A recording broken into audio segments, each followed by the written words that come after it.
Mic check 1, mic check 2, test 1, 2, 3. May 29th, 2020, Friday, St. Paul, Minnesota.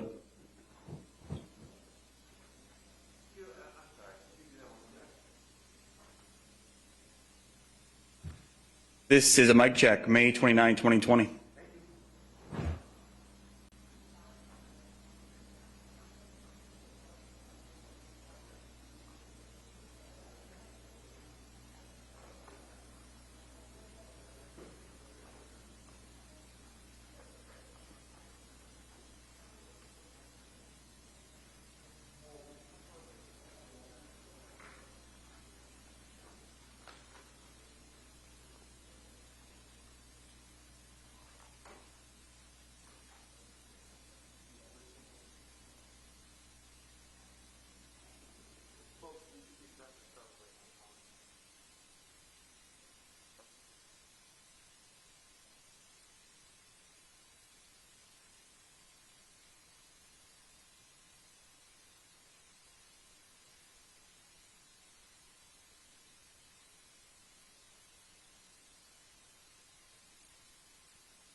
Good morning, everyone.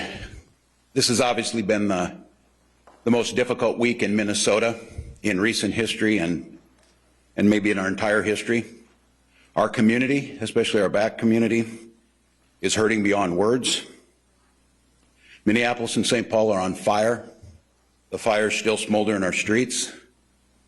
The ashes are symbolic of decades and generations of pain, of anguish, unheard. Much like we failed to hear George Floyd as he pleaded for his life as the world watched, by people sworn to protect him, his community, our state. Philando Castile, silenced, unheard. So many other friends, brothers, sisters, mothers, fathers, senselessly died in our street. Their voices went unheard, and now generations of pain is manifesting itself in front of the world. And the world is watching. One of the first people I called after seeing the video was Valerie Castile, Philando's mother. We've become friends since the killing of Philando. And for those watching today who aren't familiar, Philando died in front of his loved one and his child, and left them behind, and left behind a grieving mother who has become an advocate for justice, an advocate for reform, but more importantly, an advocate for kindness and decency. And when I talked to Valerie, she said first and foremost, seek justice, seek fairness, and reach out and show kindness. What the world saw last night was not that. What the world has witnessed since the killing of George Floyd on Monday has been a visceral pain, a community trying to understand who we are and where we go from here. I'm joined today by Attorney General Ellison, by Major General John Jensen, the Adjutant General of the Minnesota National Guard, Colonel Langer of the Minnesota State Patrol, and Commissioner John Harrington. I spoke this morning with Reverend Jackson, who, much like Valerie, said a prayer for our state, said a prayer for over those grieving, said a prayer for peace, and then also said something very important.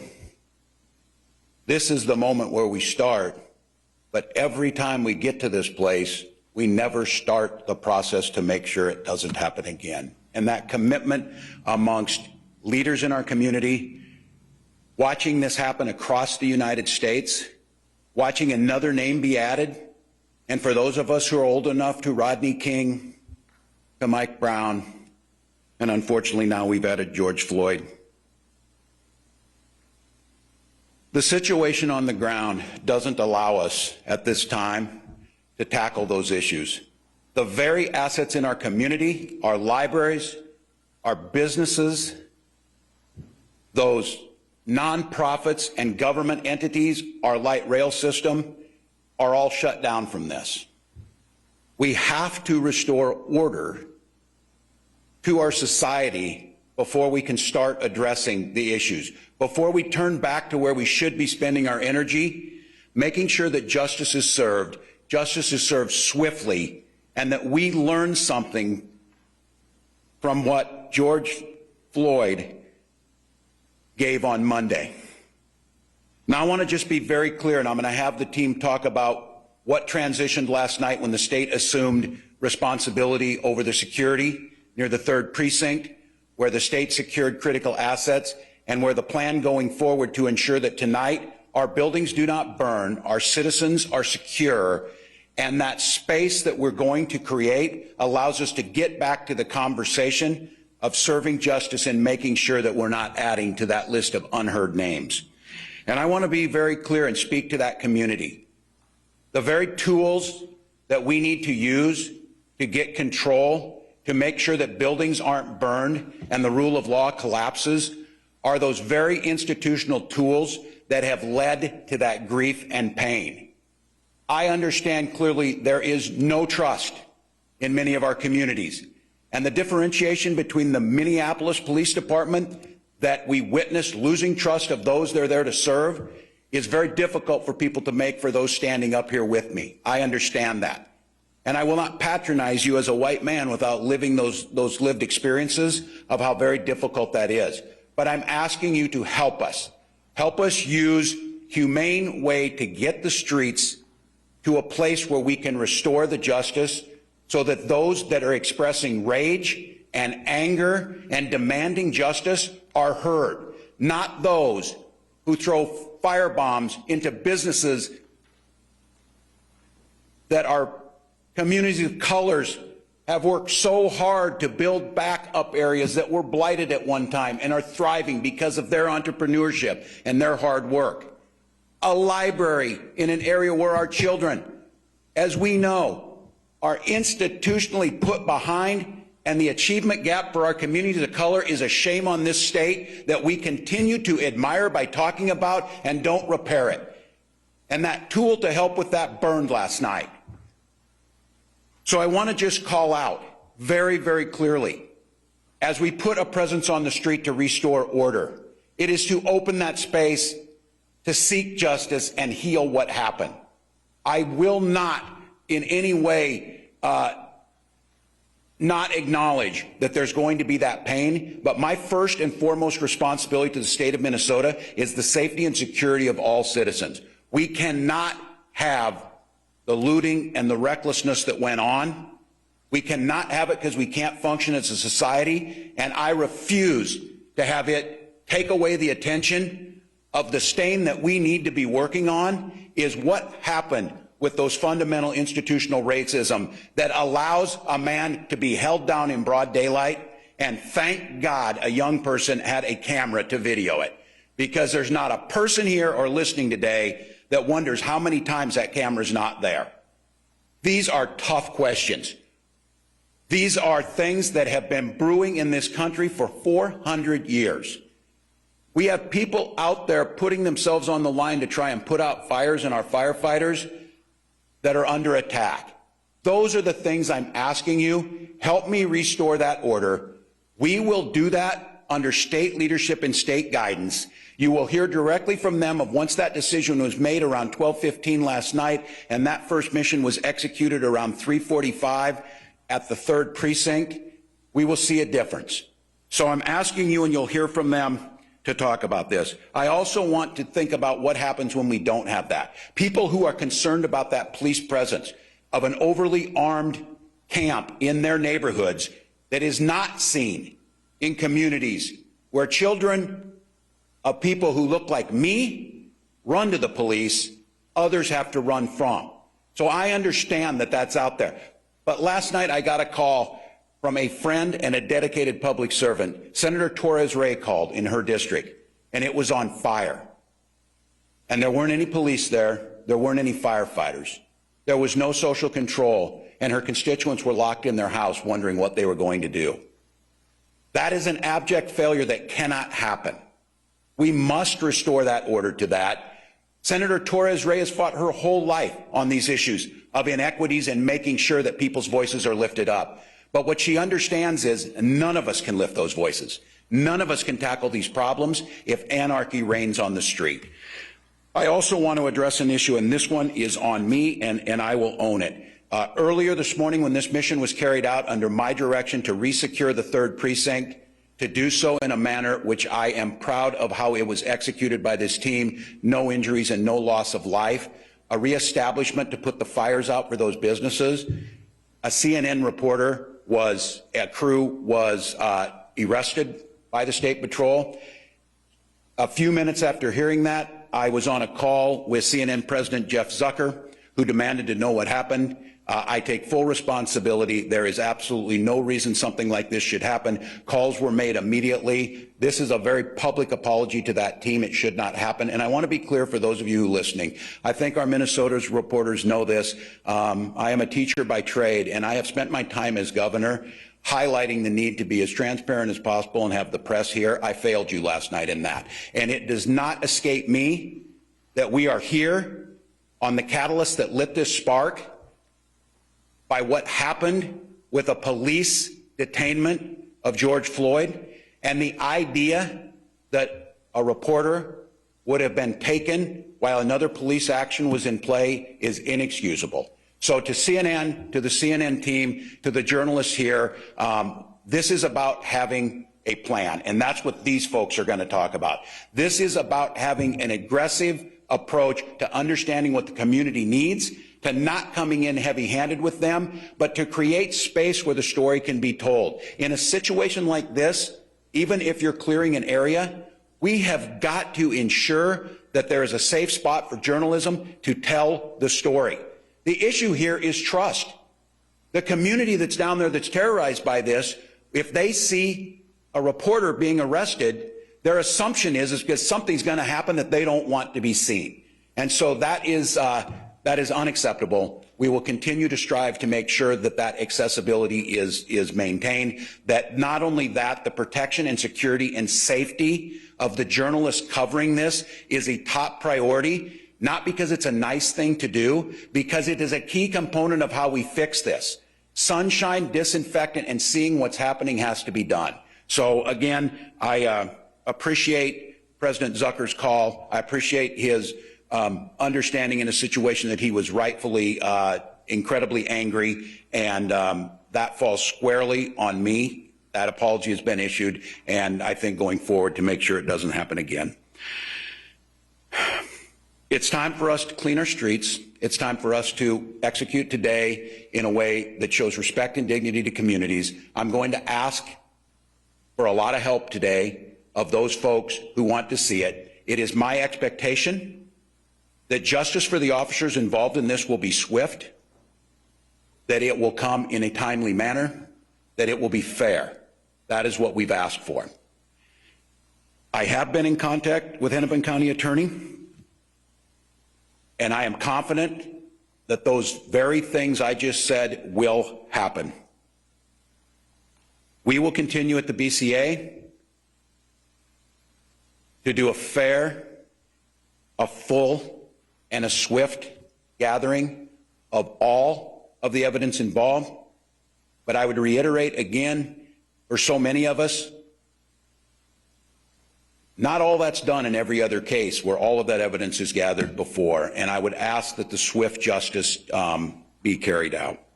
So Minnesotans, your pain is real. The chapter that's been written this week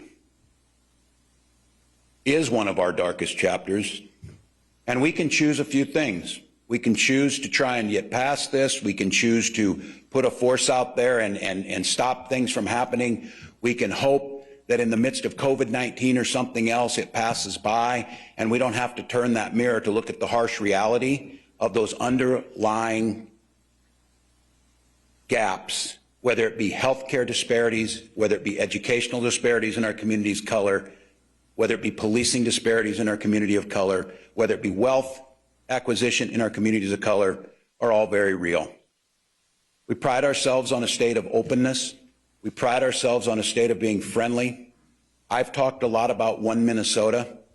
That wasn't on display last night.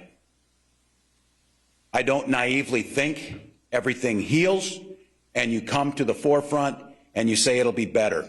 This is a community that demands and should expect more than words. They should expect results. Lieutenant Governor Flanagan and I have tried to make equity the center of everything we've done. But obviously in Minneapolis on Monday night, there wasn't a lot of equity for George Floyd. His family is probably wondering where the One Minnesota is for them.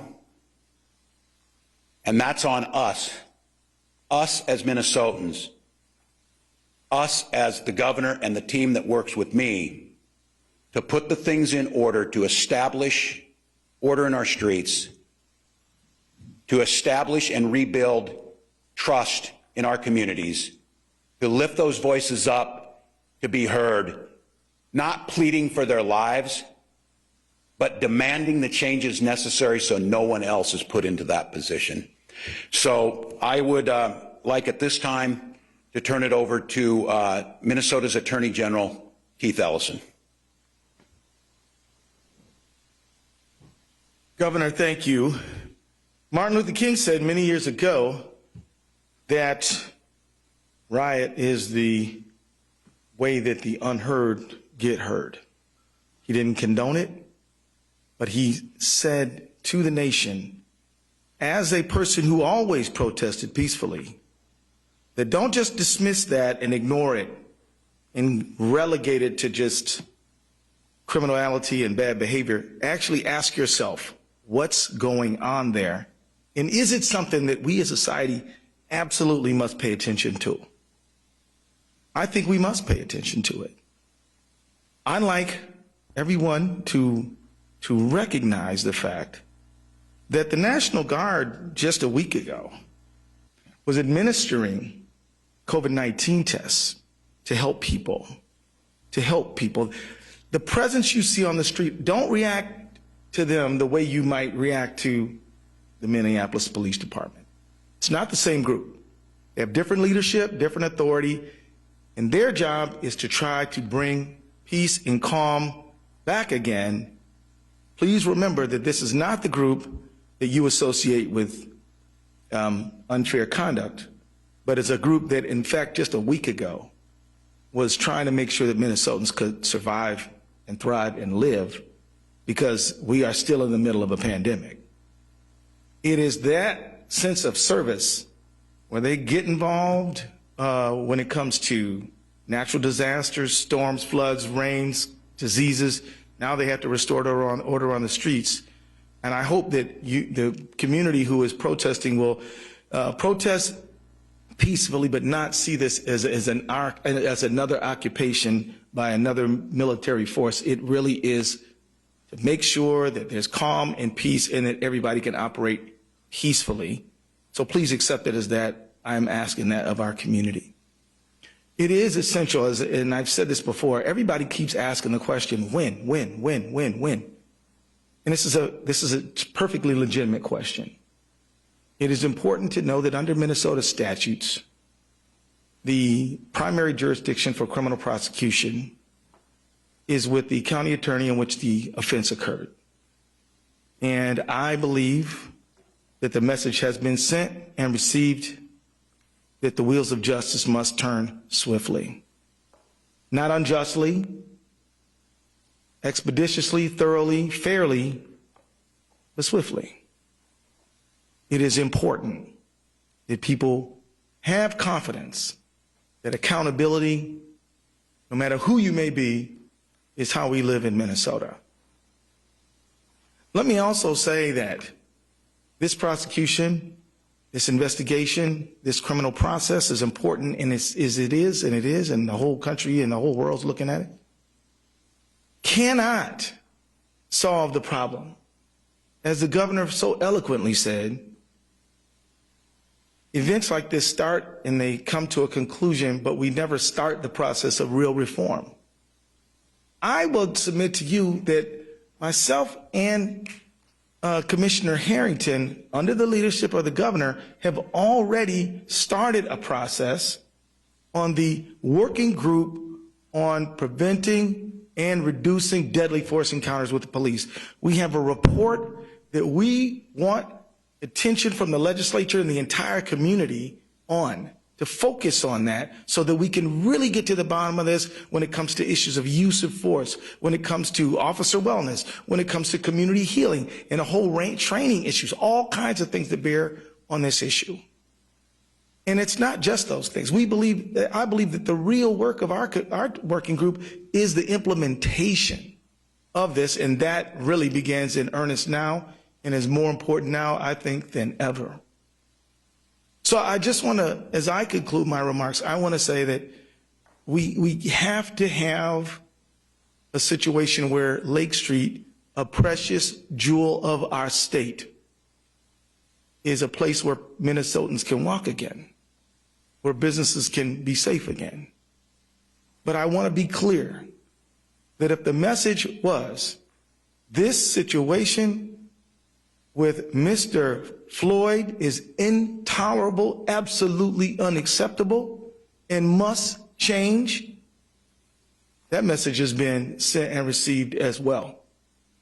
And the governor, myself, the lieutenant governor, all of us are committed to that long-term change. And I can tell you that I spoke with many legislators who feel the exact same way. People in the philanthropic community feel the exact same way. So I think we're going to do some real changing. We're not just going to fix the windows and sweep up the glass. We're going to fix the broken, shattered society that leaves so many people behind based on their historical legacy of being in bondage and servitude, then second-class citizenship, and now fraught with disparities from everything from incarceration to housing to wages to everything else. And so with that, I want to hand it over to General Jensen, Major General Jensen, who will further elaborate. Thank you very much.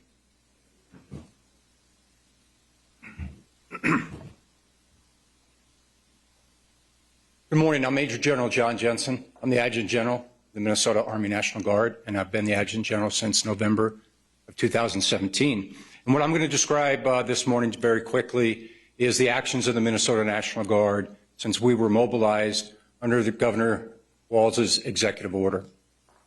Like many Minnesotans, I woke up yesterday morning to the news that the Minneapolis mayor had requested National Guard support. The only difference was I opened up my phone and there was a text from Commissioner Harrington. It wasn't the newspaper or the morning news that notified me of that.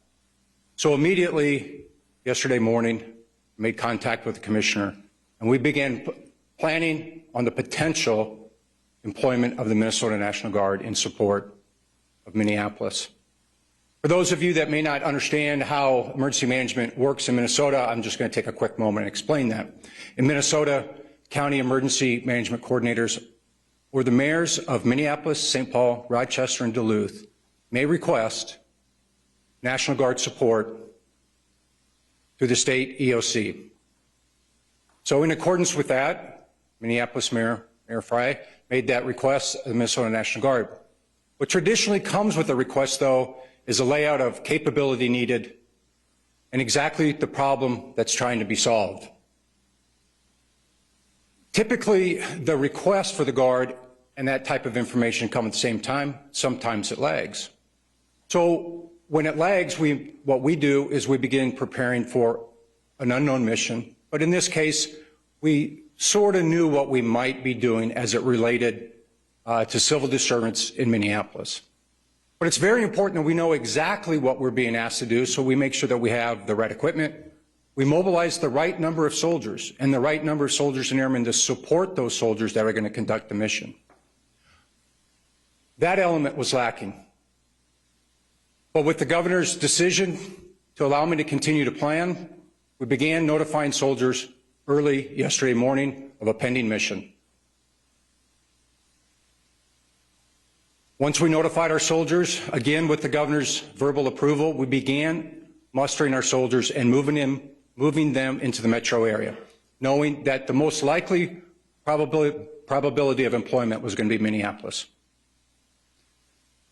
As we met as a senior team yesterday afternoon, the one topic that continued to be discussed was the lack of clarity and the lack of a mission and a description of what exactly the Minnesota National Guard needed to do. My concern to the governor was twofold. One, I didn't know what special equipment I might need to accomplish the mission. And two, I was very concerned about being asked to move to an unfamiliar area of Minneapolis under the cover of darkness. I wanted to get out when it was still daylight, where my soldiers and my airmen could become familiar with their terrain and familiar with their mission. We never got such mission assignment. We never got such mission description. Yesterday, we performed 4 missions in support of the governor's executive order. The first mission came from the governor directly. That came when we were notified of an immediate and pending threat to the state capitol. My immediate advice to the governor was to assign that mission to the Minnesota National Guard. And he agreed, with one caveat, and that is the State Patrol also wanted to support that mission. So in cooperation with the State Patrol, we began that mission. The second and third mission came together. that came from St. Paul. Specifically, it was to provide security of the Ramsey County Law Enforcement Center and the Minnesota Bureau of Criminal Apprehension. The key part of that security was to ensure that St. Paul police officers were not required to secure those facilities, and they were therefore relieved of that duty and able to respond throughout the city of St. Paul throughout the day. And then the last mission we did receive yesterday evening was an escort mission for the Minneapolis Fire Department. The concept of the operation is that we would link up with the Minneapolis Police Department, and as they went into unsecure and dangerous areas, that we would secure the area so they could perform their life-saving and property-saving missions. And we continued to do those missions through the evening. As the governor indicated, about quarter after midnight this morning, the governor authorized a law and order mission into the 3rd precinct, what we would call in the military a clear and security mission.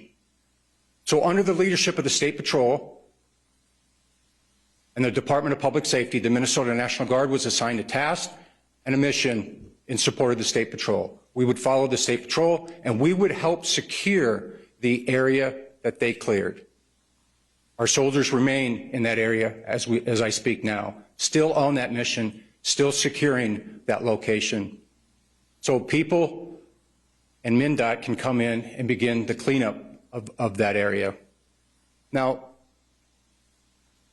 we also have picked up one other mission with the city of Minneapolis. I won't cover the exact details, but it's ongoing right now with the Minneapolis Police Department. And I'm very proud of the relationship between the Minnesota National Guard and the Minneapolis Police Department that goes back to Super Bowl 52 just 2 years ago. Chief Rondo and I worked together during that Super Bowl. So we've had opportunities to serve together, and I have a lot of respect for him. We will continue to operate in Minneapolis until such time that the governor relieves us of that mission. And we will do so in support of the Department of Public Safety and the Minnesota State Patrol. So that's just a little bit of background of what the Minnesota National Guard did since yesterday morning when we first notified of a possible deployment, through the deployment and through our mission set last night and then early this morning.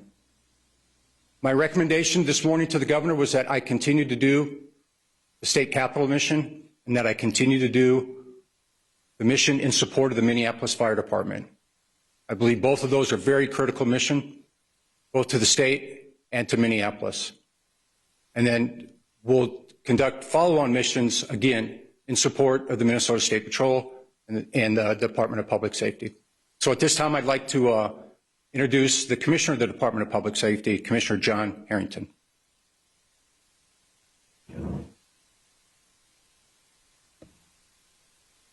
morning. My name is John Harrington. I'm the Commissioner of the Department of Public Safety. Governor Waltz tasked me to prepare options and capacities and capabilities to respond to the civil unrest, protests, but more importantly and really more directly to the unlawful behavior of the arsonists, the thieves, the burglars, the vandals who were tearing apart the city of Minneapolis. I want that to be clear that that's, I think, a clear line of demarcation that we were operating under, because it is fundamental to the Department of Public Safety, it is fundamental to the State Patrol that we take an oath to support the Constitution and that we believe that our work is absolutely essential to allow everyone's First Amendment right to have their voices heard. We were not deployed, and we have not been deployed, and we will not be deployed to stifle free speech. But we will not and cannot allow unlawful, dangerous behavior to continue.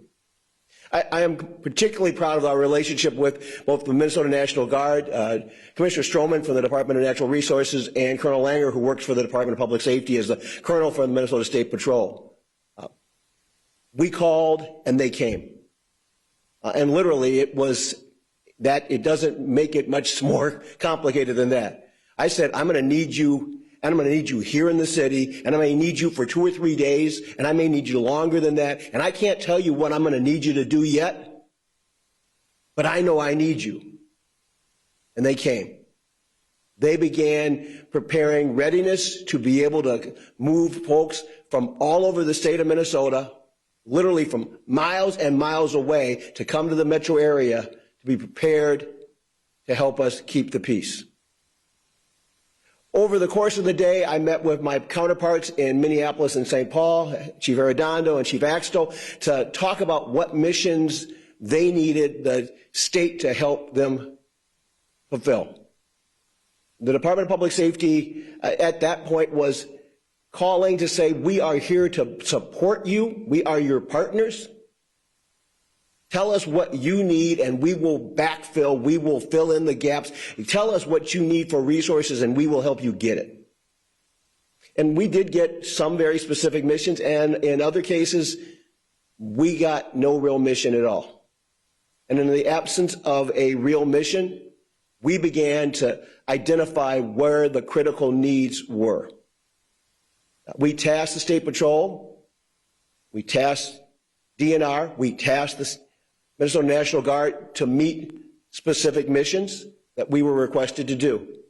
But we also tasked them with being flexible, because we knew that if things continued to devolve, that we might need to pivot and we might need to shift from a static post of guarding critical infrastructure to a fast-moving operational approach of restoring order.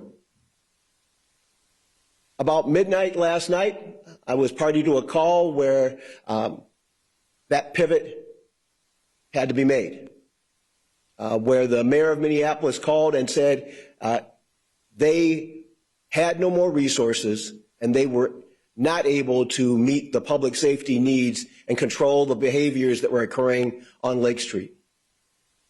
They had lost the 3rd precinct. There was concerns about a gas main, and there was concerns about continued looting and fires burning throughout the city of Minneapolis. And different than our first night, I had comparable concerns of looting and fires being set in the city of St. Paul, and so we had to divide our resources to meet the needs of both of the twin cities. The task the governor gave me was pretty simple, actually.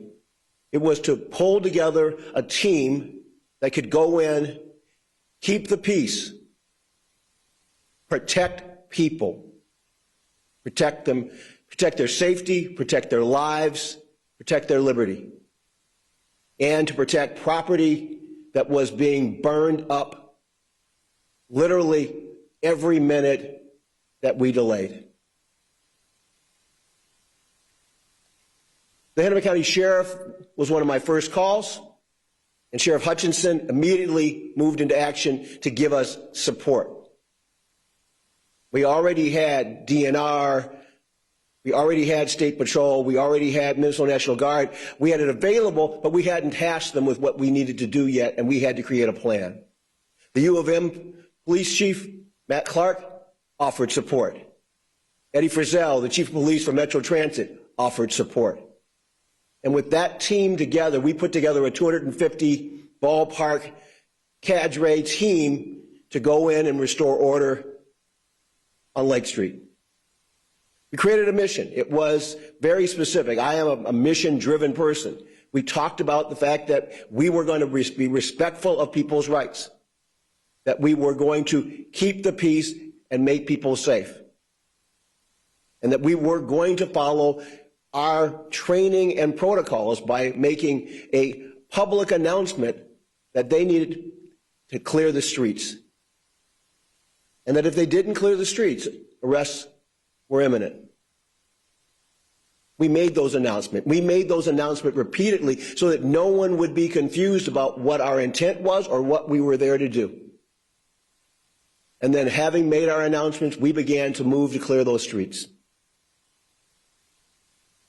I will tell you that the vast majority of the great people of Minnesota and the great people of Minneapolis who are still having their guts ripped out about the Lloyd murder, and we'll call it a murder, that's what it looked like to me. I don't want to prejudice this from a criminal perspective, and I'm just calling it what I see at that point. They weren't the people that were out there on the streets at 3 o'clock in the morning when we arrived on Lake Street. The people that were out there on Lake Street at 3 o'clock in the morning weren't the good people in Minnesota. They weren't the good people in Minneapolis. They weren't the people that wanted to mourn the lossing of a friend and a relative and a neighbor. And when they saw the National Guard, Minnesota State Patrol, and this cadre, this team moving down the street, the vast majority of them did what we thought they would do. They left. There were a few that decided not to leave. That was a choice that they get to make, but we had advised them what that choice would result in.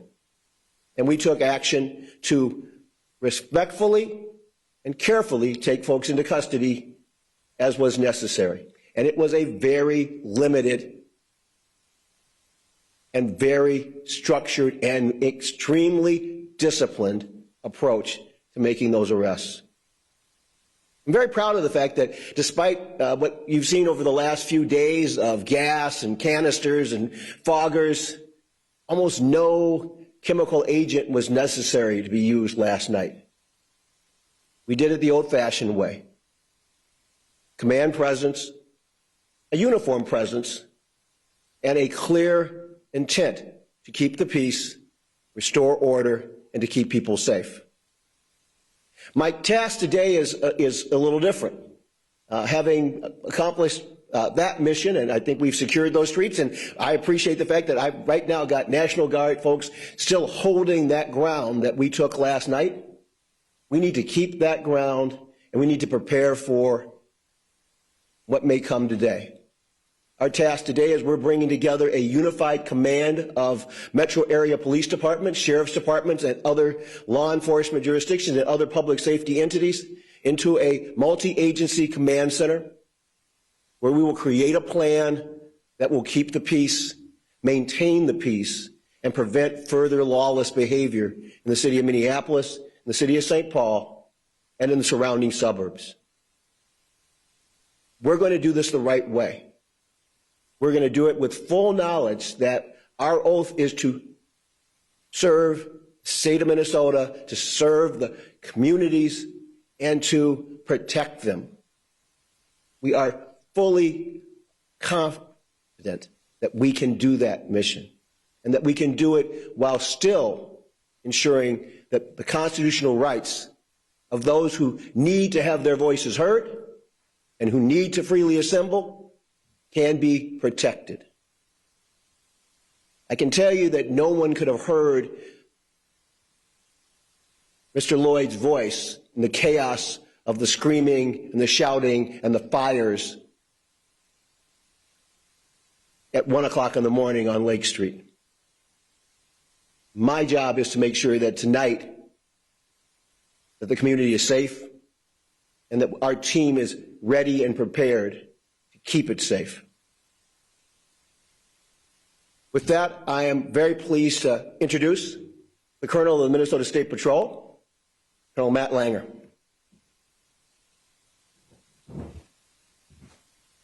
Well, thank you, Commissioner. My name is Matt Langer, and I have the honor and privilege of serving as Chief of the Minnesota State Patrol. I don't need to rehash what the Commissioner went through in terms of the detail that he provided on the role of the Minnesota State Patrol as it pertains to the city of Minneapolis this week. I was thinking about what to say about this week, and difficult is the first word that comes to mind, and it doesn't seem to represent everything that has occurred this week well enough, but it certainly represents the challenges that the Minnesota State Patrol has faced the last couple of nights as we have worked hard to combat the lawlessness, the dangerous behavior, and the criminal activity that has occurred both in the city of Minneapolis and other places. I'll speak specifically to last night because, as you've heard, shortly after midnight, between midnight and 1 a.m., Governor Waltz asked the State Patrol to lead an event in the city of Minneapolis to quell the unrest that was occurring in and around the 3rd Precinct. There were many challenges in that area.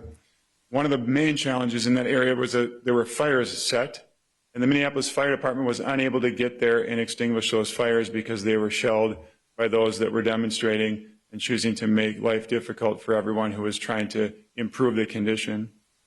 So as the Commissioner explained, we assembled a team, both with the State Patrol, the DNR, the University of Minnesota, Transit PD, Hennepin County Sheriff's Office, and the National Guard, and we assembled that team quickly, swiftly, strategically, and we descended into the city of Minneapolis with the one goal in mind: to, as safely and quickly as possible, recover the ground that had been lost to lawless activity and make it safe again, and then restore order, clean the area, and get it presentable so that we can move into the future tonight and beyond with a much different picture of what it means to be a resident, citizen, and your ability to demonstrate peacefully. That's the mission that we took on. That's what we did overnight. It was difficult, dangerous work for everyone involved, the people that are demonstrating, those that are caught in the middle of a demonstration without the desire to demonstrate, and the first responders that are there trying to do good work. We had a few troopers that suffered minor injuries. I'm thankful they're only minor. They stayed on the line and continued their good work because we needed every single one of them to do this job. We remain ready. We're there today with the National Guard. We're doing our best to hold that ground well and to make sure that we restore order, clean that spot up to the better than it was before, and to continue our efforts to make sure that public safety is of paramount concern as we move forward, both tonight and into the future, and then work together to restore order across the entire city of Minneapolis. Just as a side note, we had a couple missions other places last night. Of course, our responsibility at the state capitol, and we also assisted the city of St. Paul with some lawless behavior that was occurring on University Avenue with some of our mobile response team assets.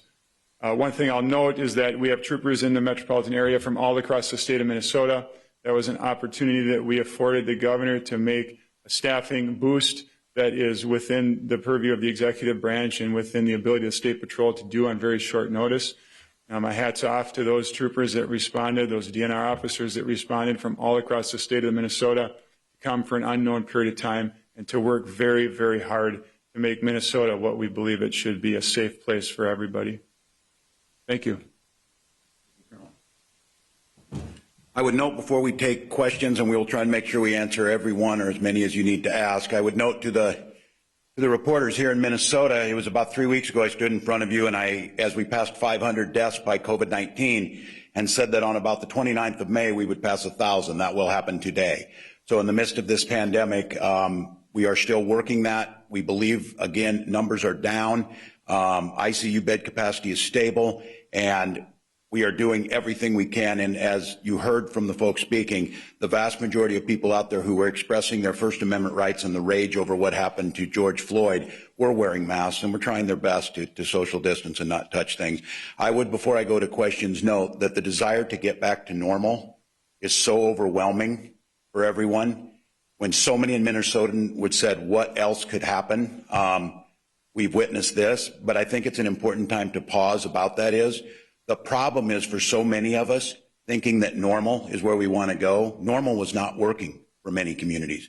Normal was not working for George Floyd pre-COVID-19. It's certainly not working now. And so I think, as you heard the Attorney General talk about, that work that we're trying to look at to use this as a point, and not just rhetorically, but a point to make those changes. With that, Mary, we'll start.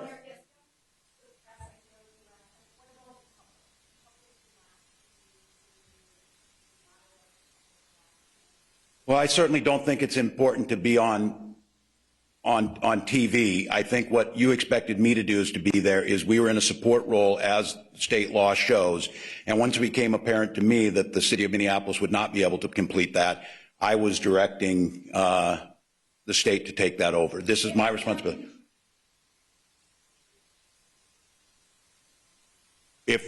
Well, I think obviously if you think I didn't, that's probably the case as a reporter. But I think in the moment of making sure, as those decisions were being made, and that we were staying in the lane that we were asked to support this, and as it deteriorated, it was at 12:05. There was a decision last night that we made is to come in front of you at that time, because that was the transition point, because what you're seeing now is the state is the lead element now, starting at 12:05 last night and those first missions that were carried out. So I think for many of you who know, I try and make myself as available as possible. I think it was important for me to be getting the data and the feedback. I was watching where you were seeing, and to be quite candid, when the third precinct was abandoned, it seemed at that point in time that was a time to move. So. No, I stayed in the residence, is where I work from. I have all the electronic tools, and we were on all night. And as I said, we were taking calls and adjusting, and I was able to track as the situation evolved on going down. There was a dangerous task that I tasked the State Patrol and the National Guard to go down and take that. Those of you who were watching that as I was, as the lawlessness was burning down the third precinct or whatever, that can't be allowed to happen. It took a little while to plan this to get going, but that's where I was at to make sure it was executed. Tom? There are millions of Americans in Minnesota certainly watching on their TV screens as this unfolded last night. There was almost a capability of local police, state police, National Guard, the much care about how the National Guard will watch buildings burn. How could there not have been a permission for the National Guard in this? They were called in, you knew things were going to happen. Yeah, I will let my leadership come back up there. You're absolutely right, and I think that speaks to itself that by shortly after 10 o'clock, it became apparent that structure would go. The way this works is the mayors ask and they take charge and lead on the missions.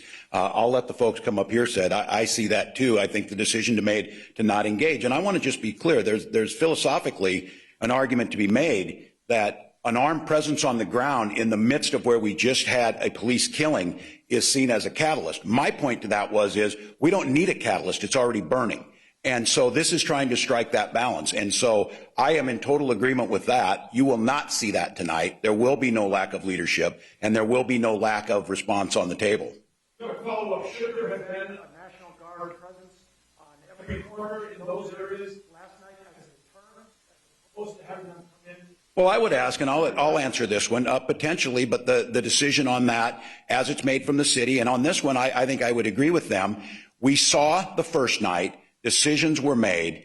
Up until about 8:30 last evening, it appeared that things were relatively peaceful on that. There was a decision during the day whether did you occupy the entire city and shut it down after those 24 hours. In retrospect, I'm assuming that, yes, we would say that. But at the time, and again, we will not know it as proving the negative, would it have simply started that movement faster, and would we have seen it moved out of the third precinct? But yes, certainly, it's a valid critique and point. Yes. So there was uncontrolled looting in St. Paul yesterday afternoon, and you're talking about making decisions at 10 o'clock. Why are you making the decisions then and not coming up with these scenarios and these things that are happening up the street? The leadership of communities is led by local leadership, their police force. They were at that time, had sources in reserve, they were not being requested. They were not being requested, and I'm on with them. The reason we're standing here today is, if this would have been executed correctly, the state would not lead on this. The state would have supported those, and they would have moved forward. That did not happen. So now today, we're taking that. We're making the decision to go and moving forward. And again, I would go back to Tom's question. Had I known that we were not going to see that or the capability to do it, should the state have come in? Potentially, but I want to be very clear. This, with the exception of the state troopers who have a very specific statutory requirement on the highways, order is to the local police and sheriffs.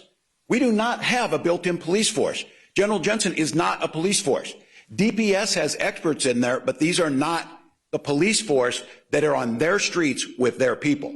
And so that's a decision that was made. It was in reserve. And yes, keeping in mind as this unfolded, the request came from St. Paul for the Guard to be activated at 5. I had moved on a warning order earlier than that to be prepared. You're really supposed to wait until you get that and start moving them in. That wasn't going to be possible. So by 5 o'clock yesterday, our Guard troops were coming from all over. They were getting activated because of the events that happened the night before, and we were prepared to carry out those missions. And they were there. And as you heard some of these folks say, those missions never came. Governor Waltz, some of the things they're saying about a lack of clarity on a mission or a lack of a mission is not pretty extraordinary. That's supposed to come from their side. I'll let our folks talk. Yes.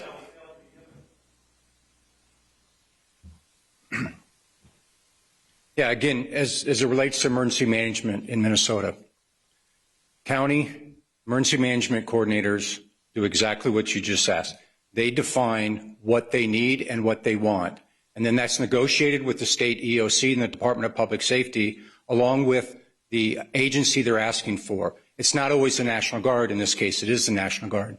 The reason why it's negotiated with the National Guard is to make sure that we have the capability to do the mission that's being asked. So yes, we are always in support of the local leadership, the local civilian leadership. I have no authority to self-deploy the Minnesota National Guard anywhere in the state. I have no authority whatsoever. And so I follow exactly what you laid out. Civilian leadership, civilian elected officials make the request, and then we work with them. Because if I'm not accomplishing their task and their mission, I risk failure of mission. I also risk the chance that I might break the law, right? I can't just march my soldiers down into Minneapolis and say, hey, this is what John Jensen believes we need to do. That's not how our government works, and that's not how our military responds and reports to legitimate civilian leadership. And so what you asked is exactly right. That's exactly how it's supposed to work. Follow for Governor Waltz. We told in the morning by Mayor Fry that the plan was to let the protesters take over the third precinct. And if that's true, why did it take until 10:30 for that to happen? And then why were you not called until after midnight to take over? I think that's a question you'll have to ask Mayor Fry. And it's true that you were told in the morning. I think that the commitment to hold the third was not one that I felt comfortable with, and it's one we discussed during the day. But you were told So early. that the potential that the third precinct would not be held, that's correct.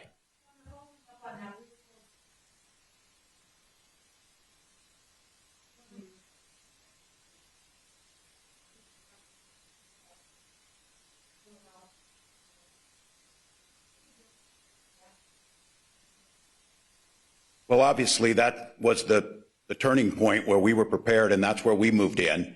That's where we did not believe that the third should be given up, and that's why it's not, and that area was taken back by the force that we put together starting at 12:15, executed about 3:40 a.m. I simply think that I'm like all of you watching it, you can't have civil order deteriorate, and then you have to make a calculated decision about, does force going in there escalate it? Does it stop it? Does it endanger civilians and the force going in there? And those are decisions, as you heard again, it is local police departments is how this works. We are not a police force, the state. We have abilities to come back and backfill. The closest we have to that police force is the state patrol, but that's not their normal.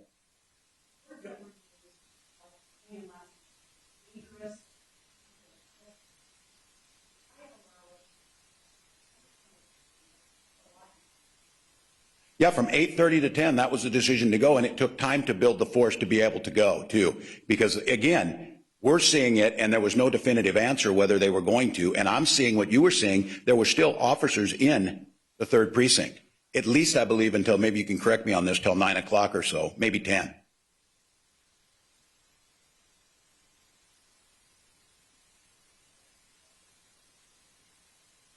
Certainly all those tools are there, and I think what we'll do is that's what's the planning stage right now. I don't want to take these folks too long from what they're doing. That's what's being done over the last 24 hours as we prepare for this. But once again, the order structure of this, and many of us have been involved in these. I spent 24 years in the National Guard myself. I'm very familiar of how these works. I'm very familiar with what General Jensen's asking about. When my troops get their mission, they get their mission order, they get a warning order, they know what they're going to need to do. I then, as an enlisted soldier, would start working with my troops to make sure they were packing the proper equipment, check it out, be ready to go, drill through the things we needed to do. Those never came in many cases. So.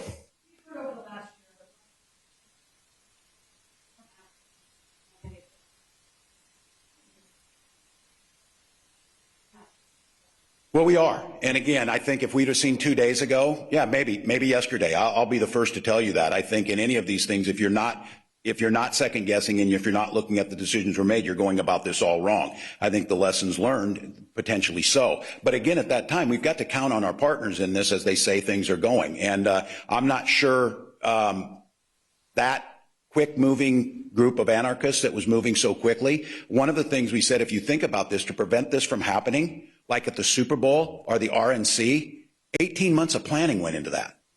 18 months of planning and pre-positioning, 18 months of joint powers agreements, 18 months of lining up the materials that were there to make sure all those situations could be there. Because my situation on this is once you lose control like that, I'm deeply concerned that the bad actors, and I want to be very clear, we own this. We own this in Minnesota. But there certainly, as people saw this unfold, the concern was yesterday how many people would make their way here who are simply in that business. So, yeah, I think it's a valid question. I think for me, as I look at that, the point is I have to operate in real space and in real time. And by last evening was the second day we saw it. And from 8:30 or during the day until 8:30, we did see this in St. Paul. We continued to ask what was happening in St. Paul. The State Patrol was tasked on many of this, and they did stop a lot of that along the Target and some of those. That was what was being asked from them. But it happened from about 8:30 at night when the sun went down, when what I saw was the person breaching the barrier at the 3rd, and then the decision to pull back out of there. So who hasn't asked? I got to make sure I get to everybody.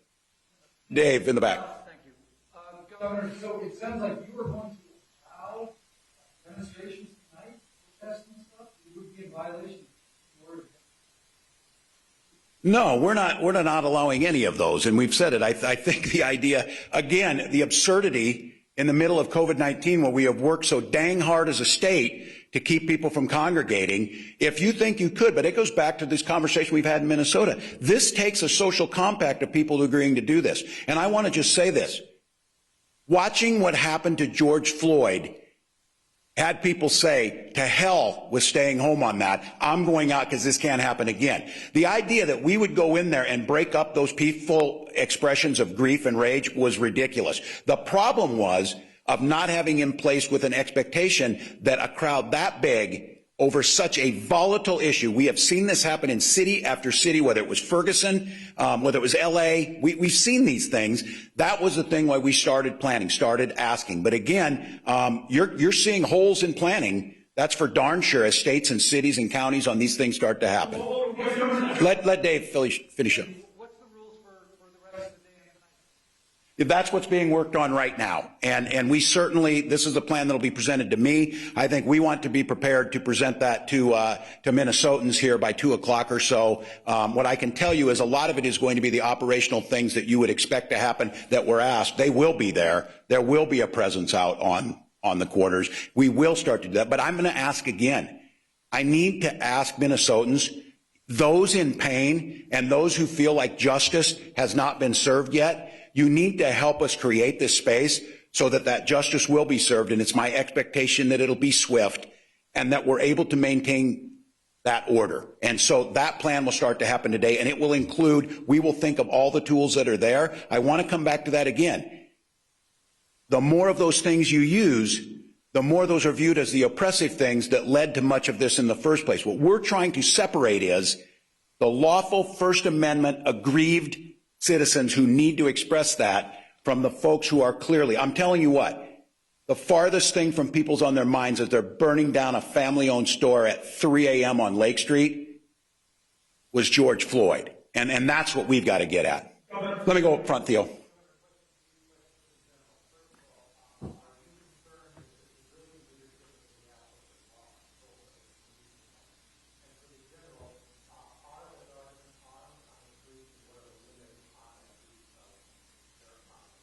Well, I am candidly, I don't think this is a secret to anybody that the tension between the Minneapolis Police Department and many of their communities is a pretty well-known thing. And I am certainly, I don't know any way to express it other than that they had lost faith in them and felt that they were part of the problems. And certainly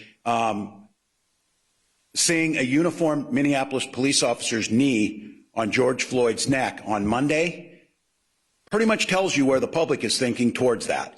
So I don't think you could think it was a mistake of who was leading that down there and that it changed the tone that was there. So I am concerned. I think it would be disingenuous. I know this is painful. This is hard. There is going to be recriminations. There's going to be going back and looking at this as there should be. My top priority now is the immediate security to make sure that what happened the last 48 hours does not happen tonight. The state of Minnesota has assumed that responsibility. I don't think it's going to be easy. because this whole whack-a-mole thing, and these folks are really good at what they were trying to do on causing destruction. The way we're able to stop it is employ these tools with the support of the public to make sure we isolate these folks. And again, as Commissioner Harrington said, the idea that you think you can firebomb a building and not be arrested and spend serious time in jail, I understand that. But the idea that we don't want to make people who are out there still asking, what about George Floyd? What happened to those people? What happened to the people who did this? That got lost in 48 hours of anarchy. That's what we're going to put again. Dumb. We saw television on live television. If you or anyone out there tell me how many looters and criminals have been arrested for the past 2 days? I don't know. I'm going to use this as an opportunity again, as I said, Tom. I am deeply apologetic that this happened. I understand that the community would believe if this were targeted. As I told Jeff Zucker, the president of CNN, I don't care at this point what the circumstance was, why they got arrested. It is wrong. It is unacceptable, and we needed to correct it. As far as others, who can answer? Yeah, how many? Anybody been charged or arrested? Yes, both St. Paul and State Patrol and others have made arrests on burglary, arson charges. I believe arson charges. I know burglary for sure. That they have been arrested. There has been stops. There has been, in fact, folks incarcerated. I do not know if they've been charged yet or not, because I think most of them were done in the last 24 hours. Burglary, is that looting? Yes, it's breaking into the grocery stores, breaking into the Targets, breaking into the Walgreens. The pharmacies have been just decimated with folks we believe who are seeking OxyContin and other opioids out of the pharmacy stock. And so we've been chasing that around, as well as chasing the folks that have been setting fires. So yes, there have been arrests made, and there will be more arrests made. Say again? Give us any idea of a number? I will get you a number. I don't have that. I'd asked both Minneapolis, St. Paul, and my other folks that were part of our unified command to get me information by 10 o'clock or 11 o'clock this morning. I have not received it yet, but I'm hopeful to have a sit rep from the last 24 hours, and we'll get that to you as soon as I get it. I have to ask you your reaction to Trump's piece from last night in relation to Minnesota and what he said. Well, it's not helpful. I did speak to the president last evening. At that point in time, it was in the process of where I said we were going to assume control of this, that it was unnecessary. I did not know he was going to tweet. He certainly can. It's just not helpful. It's not helpful. The city of Minneapolis is doing everything they can. If mistakes are made and there's an accountability, we need to do that. But in the moment where we're at, in a moment that is so volatile, anything we do to add fuel to that fire is really, really challenging. So as I said, I spoke to the president.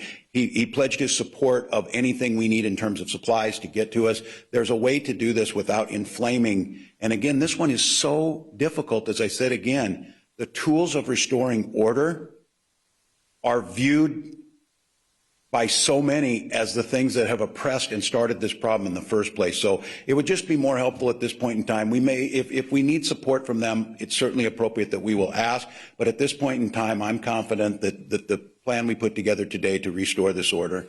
So, Brian.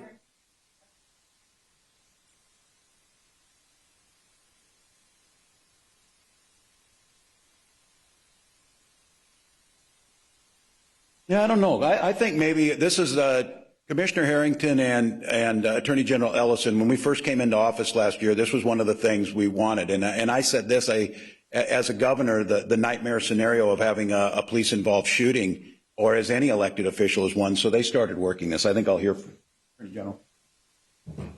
Well, Governor, thank you. I think this really is the time to start talking about how we do meaningful, deep dive reform. We took a year to grab in a number of people from diverse interests in the community. We had people from the community, from the civil rights community. We had law enforcement there. We had law enforcement from across the state. We met for about a year. We had a professional assistance from the group that guided the 21st century policing process that President Obama started, and we came up with a number of key recommendations. We will get that report to you. We hope you write about it, but this supercharges the need for the effort. There was just a few recommendations, well, a few observations and a few recommendations. One observation is, a lot of the deadly force encounters that occur in our state are not concentrated in the Twin Cities. In fact, a majority of them were in greater Minnesota, although many were in the Twin Cities. Half of them were people in a mental health crisis. We talked about a number of things. We talked about officer wellness. Officers dealing from crisis to crisis to crisis need to be able to check in, get right before they go back and engage the public. We talked about changing and reviewing the standard, the use of force standard. We talked about making the sanctity of life an essential principle, which Mayor Hodges did when she was the mayor. We made the duty to intervene. We're recommending that be essential, meaning if you're a police officer, you see a fellow officer doing something wrong, you cannot just say, it's not me, you've got to do something about it. We came up with a number of other principles that I think are really helpful, very useful, involving training, reform at the post board, and a number of things. And I think that now there's a need to further the effort. I will say that I think that looking at systemic pattern and practice problems in Minneapolis Police Department is an appropriate conversation at this time. I think that we need to really do some deep diving and to make sure that our law enforcement professionals really do and really are serving the public, the whole public. So I will say that I hope that our state legislature takes up some of the initiatives that we have in there. The academic community will take up some of it. Training communities will take up some of it. I mean, one of the recommendations was a joint or dual response when there are chemical or mental health crises going on, so that it's not just officers that don't have the training on how to deal with somebody who's in that situation. That's a priority, and I'll hand it to Commissioner Harrington. Attorney General Ellison covered really most of the points. The one other point that I will bring in is that this group was very much based out of community. We brought in folks from a variety of different diverse and geographic communities. We brought in folks from the disability community to make sure that all kinds of voices were heard. And one of the voices that I heard most clearly was the need for community healing and community health.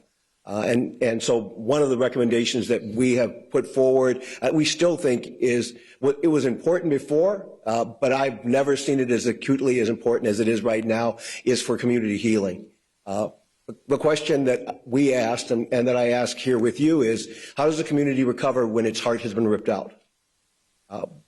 That's... Sure.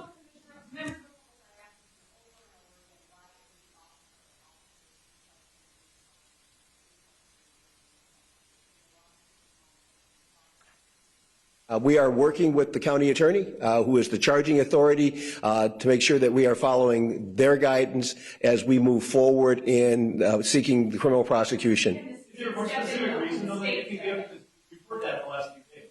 That is still the reason, and we're still in the middle of an ongoing investigation. And so I can't speak to much more than that, other than the past practice for the Bureau of Criminal Apprehension and most police departments has been, in these kind of cases, they work with the county attorney to make sure that they have checked all the I's and all the T's and made sure everything is in order before they make an arrest or before there's a charging decision. And we have been following that protocol with County Attorney Freeman in this case. We have history with County Attorney Freeman in terms of past cases, some successful, some not successful, depending on what your perspective is. So There has to be some difference here, like there has to be discussion. This case is different regarding everything that's going on. This is different than... We are aware that there is certainly a sentiment that it's different, but from the point of view of the law, we have a man whose life has been ended. We have the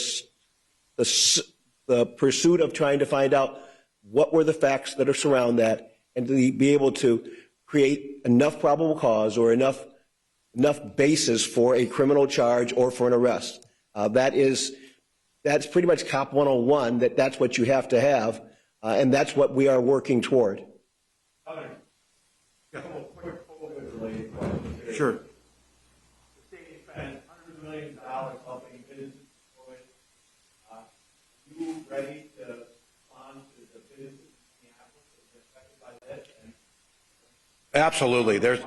And number two, we've been moving people out of detention because of COVID. If there are significant arrests, we have a place to put folks under the outbreak. Well, yeah, I may need to listen to law enforcement on this one. These are great questions. It's ones that we came up with too. That what's going to happen. My hope is, and again, hope is not a plan. You need to execute that. But I think with Minnesotans understand what's at stake here and getting back to the focus of George Floyd and our community issues, that tonight needs to be different. And when I say that, it needs to be different in the questions you're asking. I'm stepping into that breach, and this is the responsibility. The state's responding. We'll use what we have. We'll use the tools. And so hopefully on that side, I'll ask John if he wants to on arrest. Could you address the financial results? Sure. I think this is certainly something we still did not finish our work in the regular session. I think we're coming back on the 12th, probably, and working with the legislature. I think there's a great desire to figure out how to do this. The tragedy of this, as I said again, is a community that felt this tragedy, a community that believes that they were that this has happened to, a community. When we say sometimes, I hear people sometimes say the system is the system's broken. And I'll know communities of color will say, oh, no, the system's working just fine for certain people, not us. And I think for us right now, we need to take a really hard look about reinvesting, bringing Lake Street back, making sure we're hoping that there is insurance for these folks, different things that we can do. But I think certainly getting our vitality back is one. Let me go to Theo.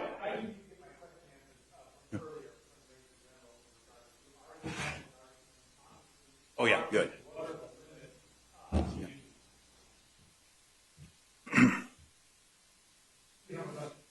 We'll come back. So the first question, are they armed? Yes, they are currently armed. A little background on that.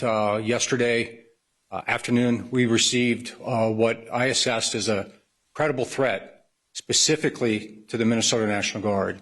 That credible threat was made available to us by the FBI. I shared that with Governor Waltz, along with my recommendation that I felt as though it was a credible threat, and as a result, that we should arm the Minnesota National Guard. Governor Waltz concurred with me and authorized me to arm the Minnesota National Guard. Now, what are the limits of their use of force? We traditionally don't talk about the use of force because it's an operational issue, but I will tell you this. Our guardsmen maintain the right to self-defense. And I think that's where I'm going to leave it as it relates to the use of force for the Minnesota National Guard. Thank you. Governor, I think I heard General talk about protecting the state capitol. They were referring to the state capitol building. That building as a follow-up. When will you make a decision on Hopefully around 2 o'clock, Tom. I'll try and give you that so you know. Give us a little bit of time as they're finalizing on this, but I think that's one of the questions. Yes, and we had brought up the Capitol building before of that. These very symbolic targets that people had talked about. The folks who had, some of it was online. You saw the thing that came in. That's the one request that I made of the National Guard, and the mission that I'm asking for specifically on our troops that came in before the cities needed to ask for what they needed was the preservation of the Capitol and the Capitol grounds. And so that will still maintain, that will still be in force. They'll be guarding the building physically? They are, and they have been. Yeah, that's exactly right. Governor Waltz, last time Mayor Carter made that he believes the attentators are not from Minneapolis or any evidence that. So who are these people and where are they coming from? Or do we believe that people that are burning down buildings? Yeah, I certainly think, and I'm not going to speculate, we'd ask them. I think probably the assumption is there's folks that come in, but as I said earlier, we need to make sure that we own this. The thing that sparked this is a homegrown Minnesota thing. The event that sparked it. You do think, though, that obviously most of the No, I don't know that. I think we can't tell that right now, but I think much of how a lot of this happened, certainly all of the things that have led to this is Minnesota, and I think we need to find out. I don't think it changes the calculus that much of how do we got to this, how do we respond to it. It's not taking ownership of it, saying that that's not taking on. Yeah, I'm taking ownership for it. It's ours. We own it. Concerning the leadership, are you classifying the leadership of Mayor Carter in the same classification as the lack of leadership? No, I'm not. No, and I didn't say Mayor Fry on this. I said my issues. Using the passive voice, but talking about a lack of leadership. Yeah. Are we talking about Mayor Carter? In the Minneapolis Police Department, and again like this, and I will assume responsibility if the issue is that the state should have moved faster. Yeah, that is on me, whether it's the forces that were underneath. So I don't think a lack of leadership. I think the lack of coordination and the lack of understanding what we needed to ask for. And again, that's in retrospect. I think that same criticism could be said to us. But the way things are lined up, that was their responsibility at that point. Now it's our responsibility to do that. And I think we've been in contact with the mayors. I think they are doing everything they possibly can in a situation that is unprecedented. I don't think, again, that's a cop out of saying, oh, it's just unprecedented. That doesn't mean you can't do anything about it. But I